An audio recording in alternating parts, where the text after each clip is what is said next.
It's just 1 acre, but this small urban farm has had a big impact on the community. For 35 years, the Koiner farm has remained an agricultural oasis as the city that surrounds it has grown and changed. And on this day, neighbors and friends... You can find uses for these anywhere. Good to see you. Good to see you. How's everything? Thanks for coming out Of today. course. including Councilmember Tom Hucker. It looks great. They would put the milk from the cows in here. Stopped by for a chance to own a piece of the legacy of the first urban farmer in Montgomery County, Charlie Koiner. Is that a tie bar? Yeah, that's got his initials on it. I think you clip, and then you clip. It's like a microphone. Fit onto your shirt.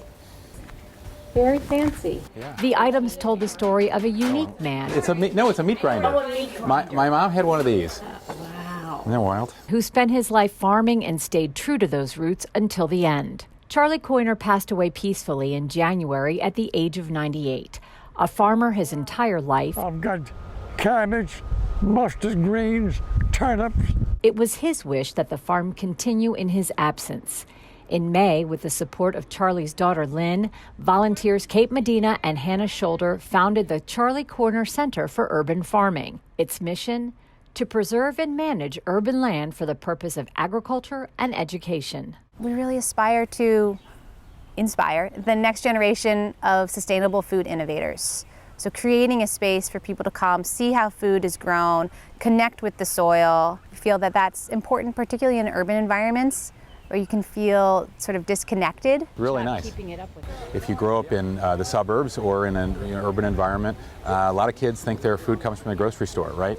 But this is an opportunity to see a farm just a few blocks from downtown Silver Spring. You can see the skyline behind us, and this is a chance for kids in the community to come to a farm, see and learn where their food comes from to help grow it.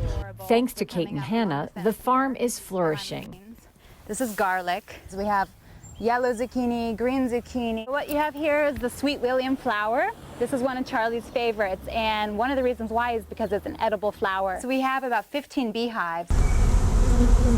And luckily we have a professional beekeeper who maintains them. I would come and work with Charlie and it would just be like, my heart rate would go down. Like, I think that's the point of this farm, and I think that's what kept him going all those years. Just like the peace and serenity of working out here and putting your hands in the ground. CKC Farming hosts school field trips, lectures, Oh, that's great to hear. and manages interns and volunteers who are looking for hands-on farming experience. It just seemed like really interesting that they were kind of doing this thing like in the middle of Silver Spring, and just didn't know that was happening. It feels kind of rare. It kind of feels like this is one of the only places. I don't know, it feels like, not like exactly like an oasis, but it's like one of the only, I feel like, green gardening spaces that I've seen. Along with education, this nonprofit also hopes to provide a sustainable land preservation model for other urban farms in the area. And much of the credit for this goes to the County Council and Councilmember Hucker. When the taxes on the property had become prohibitive, he introduced and passed the Urban Agriculture Tax Credit Bill, which provides a tax credit for small urban farms that are less than 3 acres. This law has allowed the Koiners to hold on to their property. Following a change in the state law, I was able to change the county law, so he got a big tax rebate, and they were able to stay on this property now in perpetuity because they have an appropriate tax bill for a farm of this size, and that's a real asset to the community. That enabled this farmer, who'd been his lifelong passion, to keep doing that, and literally until the day he died. But at that time, Charlie was 97 years old. So we started thinking, okay, that allows Charlie to hang on to his land, but it does nothing to ensure that the next property owner will continue farming. And so that's really why the Charles Koiner Center was created, right? We are a land trust dedicated to preserving urban properties for the purpose of agriculture.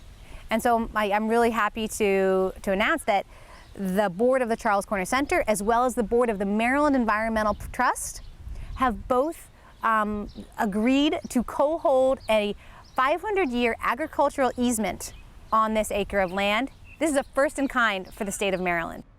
Charlie Koiner, forever humble and unassuming, has changed the way many Montgomery Countyans think about farms. I think he'd be happy that his spirit lives on and that we're doing everything we can to keep his farm going in the method that he he did for so long. That's what he would wear. That was his signature piece of. And for those who purchased a treasure of Charlie Koiner, So you have a piece of history there. Nice. Yeah. there will always be a connection to his important legacy. Something of Charlie's. So, That's special. yep, You'll always remember him. absolutely. Right, right. That's great. He's a great guy.